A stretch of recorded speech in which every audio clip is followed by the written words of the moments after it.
Ya, pemirsa, informasi pertama ini ada kericuhan yang nyaris mewarnai antrian pembagian sembako gratis di Jombang, Jawa Timur. Ya, ini ribuan warga berdesakan dan saling dorong karena takut kehabisan paket sembako dan uang senilai Rp50.000, Topan.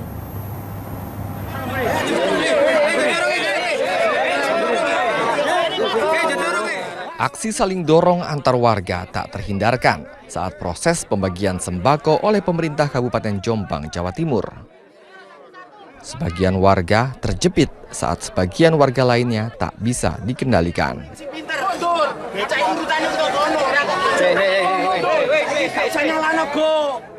Warga pun berebut untuk mendapatkan paket sembako berisi beras dan uang tunai Rp50.000.